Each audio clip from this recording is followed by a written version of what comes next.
Good morning students, पौधार school के YouTube channel पे एक बार फिर से आप लोगों का स्वागत है।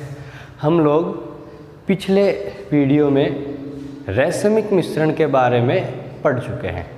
रैसमिक मिश्रण जो है वह डी और एल समावयवों की समान कंसंट्रेशन के मिलने से बनता है। यानी कि कोई रैसमिक मिश्रण है उसे हम लोग डी एल या प्लस माइनस के रूप में इंडिकेट कर सकते हैं, क्योंकि उसमें डी और एल समावयवी जो हैं उनकी समान मात्रा उपस्थित है। क्योंकि डी और एल जो हैं वो सेपरेटली अगर देखे जाए तो एक दूसरे के ऑप्टिकल आइसोमर्स हैं। इस रैसमिक मिश्रण में से डी या एल समावयवी हैं, उनको अलग करने की जो प्रक्रिया है उसे हम लोग कहते हैं रैसमिक मिश्रण का वियोजन।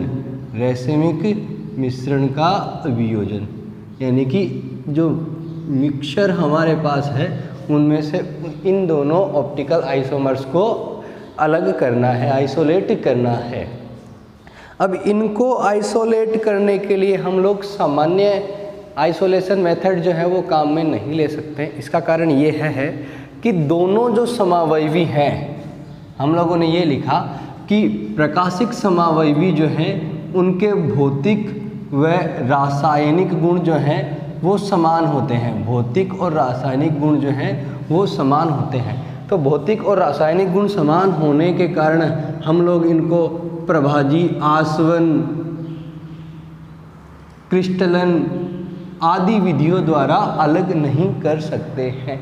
इनको अलग करने के लिए कुछ विशिष्ट विधियां काम में ली जाती है जो इस प्रकार है। सबसे पहला जो मेथड है उसको हम लोग लिखते हैं यांत्रिक वियोजन। रिजोल्यूशन का जो सबसे पहला मेथड है यह है यांत्रिक विधि या यांत्रिक वियोजन। यह मेथड जो है वह लुई पास्चर ने सबसे पहले उपयोग में लिया था, लुई पास्चर ने। और यह जो मेथड है यह sodium ammonium tartrate, sodium ammonium tartrate, ये सोडियम अमोनियम टार्टरेट वही है जिसमें ऑप्टिकल आइसोमेरिज्म की खोज की गई थी, के डी और एल समावयवियों को अलग किया था। इसमें क्या हुआ कि डी और एल समावयवियों का जो मिश्रण था, ठीक है, जैसे ये डी और एल समावयवी के क्रिस्टल थे, उनको माइक्रोस्कोप से देखते हुए चिमटी की सहायता से, चिमटी फॉरसेप की हेल्प से इनको अलग किया गया। अब यह जो मेथड था यह काफ़ी टाइम कंज्यूमिंग था, यानी कि इसमें बहुत ही समय और श्रम खर्च होता था। बहुत ही टेडियस मेथड यह था। इसकी दूसरी कमी यह है कि यह केवल उन्हीं प्रकाशिक समावयवियों को अलग कर पाता है जो ठोस अवस्था में पाए जाते हैं। दूसरा जो मेथड है वह है वियोजन का जो दूसरा मेथड है वह है जैव रासायनिक विधि। जैव रासायनिक विधि देखिए, इसमें ऐसा किया जाता है कि जो हमारे पास रैसमिक मिश्रण है उसका एक अत्यंत ही तनु विलयन लिया जाता है और उसमें जीवाणु, कवक या यीस्ट जैसे माइक्रो ऑर्गेनिज्म को पनपने दिया जाता है। यानी कि जो माइक्रो ऑर्गेनिज्म जो है वो इस मिक्सचर में आप लोग पनपने दोगे। ये क्या है, डी और एल यानी रैसमिक मिश्रण जो है उसका अत्यंत ही क्या है, तनु विलयन है। इसमें यह पनपने दिया जाएगा तो ये क्या करेगा कि इनमें से किसी एक समावयवी, चाहे वह डी है चाहे वह एल है, उसको कर देगा नष्ट और दूसरा समावयवी हमारे पास बचा रह जाएगा। जैसे अगर हम लोग बात करें, हमारे पास अमोनियम टार्टरेट का तनु विलयन है, अमोनियम टार्टरेट का तनु विलयन यानी डी और एल मिक्सचर इसका है। इसमें अगर हम लोग पेनिसिलियम ग्लोकम नामक कवक को पनपने दे तो यह क्या करेगा, इसके डी समावयवी को तो कर देगा नष्ट, और एल जो है वह उसमें शेष बचा रह जाएगा। एल समावयवी जो है वह इसमें शेष बचा रह जाएगा। यह मेथड जो है वो जनरली अमीनो एसिड्स के रैसमिक मिश्रण में से समावयवियों को अलग करने के काम आता है। हम लोग अगर किसी अमीनो एसिड की स्ट्रक्चर लिखें तो हम लोग एक प्रारूपिक स्ट्रक्चर अमीनो एसिड्स की इस प्रकार लिख सकते हैं। अमीनो एसिड्स यानी इसमें एमीन ग्रुप भी पाया जाता है, एमिनो ग्रुप भी पाया जाता है और एसिड ग्रुप भी पाया जाता है। आर जो है या तो हाइड्रोजन हो सकता है, हाइड्रोजन होगा तो उसे हम लोग ग्लाइसिन अमीनो एसिड कहेंगे। इसके अलावा कोई भी दूसरा एल्किल समूह हो सकता है। यह है इसका रैसमिक मिक्सचर, डी और एल इसके साथ जुड़े। हम लोग इसका एसिलीकरण कराते हैं किसके साथ, CH3C डबल बॉन्ड अम्ल क्लोराइड के साथ। जब इसका एसिलीकरण करवाया जाएगा तो यह ग्रुप जो है वह इसके साथ अभिक्रिया करके ऐसी स्ट्रक्चर बनाएगा। इस दौरान हम लोग क्या करते हैं कि जो एमिनो ग्रुप है उसका प्रोटेक्शन कर देते हैं, यानी कि जब हम लोग कभी आगे इस रिएक्शन की, इस कंपाउंड की किसी रिएजेंट के साथ रिएक्शन करवाएंगे तो उस दौरान यह ग्रुप जो है वह अभिक्रिया में भाग नहीं लेगा, यह प्रोटेक्ट हो चुका है। जब हम लोग इसमें यीस्ट मिलाते हैं तो उसका जो एमाइलेज एंजाइम है वह क्या करता है कि एल समावयवी को तो नष्ट कर देता है, एल समावयवी को क्या कर देगा, नष्ट, और डी समावयवी जो है वह हमारे पास बचा रह जाएगा। डी समावयवी हमारे पास शेष रह गया। अब इस कंपाउंड को जिसका हम लोगों ने एसिलीकरण किया हुआ था, पुनः जब जल अपघटन किया जाएगा, पुनः जब जल अपघटन हम लोग इसका करेंगे तो हमें फिर से एमिनो एसिड प्राप्त हो जाएगा और जो हम लोगों ने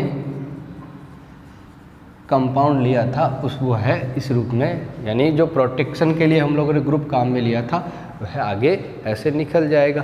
तो इस दौरान हमें ये पता चलता है कि हम लोगों ने जो डी और एल समावयवी लिए हैं हमें लास्ट में मिला क्या है, क्यों, क्योंकि हमारे पास जो एल समावयवी था वह तो नष्ट हो गया। क्यों, क्योंकि एमाइलेज एंजाइम जो था उसने उसे नष्ट कर दिया और जो डी समावयवी था हमारे पास बचा रह गया।